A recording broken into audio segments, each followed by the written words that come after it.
Hello বন্ধুরা, আধার কার্ডের জন্ম তারিখ এখন থেকে আর বৈধ নয়। 2024 সালের আধার কার্ডের বিভিন্ন রকম পরিবর্তন আনতে চলেছে ভারতীয় কেন্দ্রীয় সরকারের পক্ষ থেকে। অর্থাৎ আধার কার্ডে যে জন্ম তারিখ থাকে এখন থেকে তার ভ্যালিড নয়, বা কী পরিবর্তন আনতে চলেছে বা কী সিস্টেম হতে চলেছে তা এই ভিডিওর মাধ্যমে বিস্তারিত আলোচনা করব। প্রত্যেকটা মানুষের জন্য কিন্তু খুবই গুরুত্বপূর্ণ, ওতে ভিডিওটি আপনারা প্রথম থেকে শেষ পর্যন্ত দেখবেন এবং চ্যানেলে নতুন ভিজিট করলে অবশ্যই চ্যানেলটা সাবস্ক্রাইব করে রাখবেন।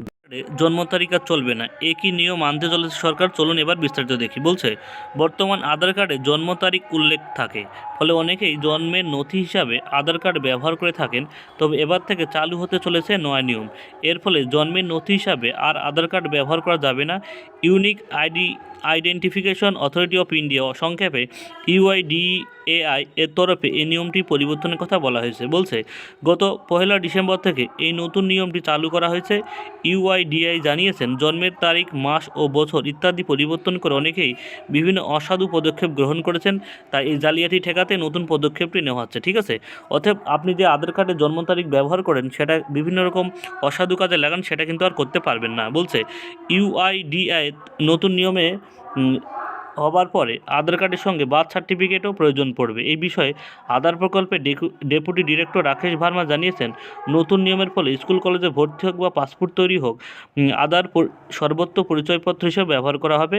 তবে কেবলমাত্র জন্ম তারিখ যাচাইয়ের জন্য বার্থ সার্টিফিকেট আলাদা করে পেশ করতে পারবেন। অর্থাৎ আপনি যে আধার কার্ডটা ব্যবহার করছিলেন, সেটা প্রত্যেকটা বিষয়ে আপনি ব্যবহার করতে পারবেন। তবে আপনি জন্মের তারিখের জন্য আপনি কিন্তু আধার কার্ড ব্যবহার করতে পারবেন না। ঠিক আছে, আপনার আধার কার্ডে যে জন্ম তারিখ থাকে, সেটার জন্য আপনি যে আপনার জন্মের প্রমাণ হিসাবে যে আধার কার্ড আপনি আর ব্যবহার করতে পারবেন না। আপনার জন্মের প্রমাণ হিসাবে আপনাকে কিন্তু বার্থ সার্টিফিকেট লেখা আছে, আপনাকে জন্মের প্রমাণ হিসাবে কিন্তু বার্থ সার্টিফিকেটটা ব্যবহার করতে হবে। আপনারা জানেন, এর আগে কেন্দ্রীয় সরকার একটা নতুন আইন পাস করেছে, যেখানে বার্থ সার্টিফিকেট ম্যান্ডেটরি। ঠিক আছে, সেটাই কিন্তু করতে চলেছে। অর্থাৎ আপনি যে আধার কার্ডে আপনার যে বয়স আছে, সেই বয়স দেখিয়ে কিন্তু আপনি আর কোনো কাজ করতে পারবেন না। তার জন্য আপনাদের বয়সের প্রমাণপত্রের জন্য বার্থ সার্টিফিকেট ম্যান্ডেটরি লাগবে। ঠিক আছে, বলছে নতুন মূলত আধার কার্ডের জন্ম তারিখ বা নাম পরিবর্তন করে পেনশন স্কিম, অ্যাডমিশন ইত্যাদি সহ বিভিন্ন প্রকল্পের সুবিধা নিচ্ছে মানুষ। এর আগে যদিও UIDAI তরফে একাধিকবার কড়া ব্যবস্থা নেওয়ার কথা বলা হয়েছিল, তবে তা ফলশ্রুত হয়নি। তাই এই নিয়ম সিদ্ধান্ত নেওয়া হয়েছে। ঠিক আছে, তাই এমন সিদ্ধান্ত নেওয়া হয়েছে। বলছে 2009 সালে আধার প্রকল্পের কাজ শুরু হয়, পরে অবশ্য কেন্দ্র সরকারের উদ্যোগে আধার কার্ডটি একটি অনন্য পরিচয়পত্র হিসাবে ব্যবহার করে সমস্ত সুবিধার সাথে সংযুক্ত করা হয়েছিল। যেসব ব্যক্তির আধার কার্ড নেই, তাদের নানা ধরনের সরকারি সুযোগ সুবিধা থেকে বঞ্চিত করা হয়। ঠিক আছে, তবে নতুন নিয়মে চালুর ফলে যেসব ব্যক্তির জন্ম শংসাপত্র বা জন্ম সার্টিফিকেট নেই, তাদের বিভিন্ন অসুবিধাই হতে পারে।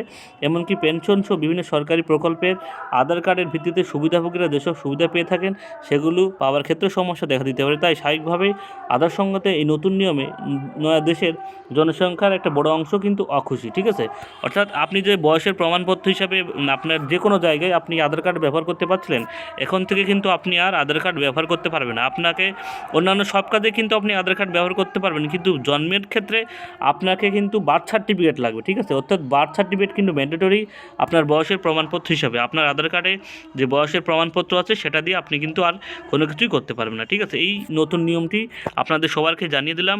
ওতে ভিডিওটি ভালো লাগলে একটা লাইক, কমেন্ট, শেয়ার করবেন এবং প্রত্যেকের মাঝে ছড়িয়ে দেবেন, প্রত্যেকে ইনফরমেশনটা পাওয়ার জন্য।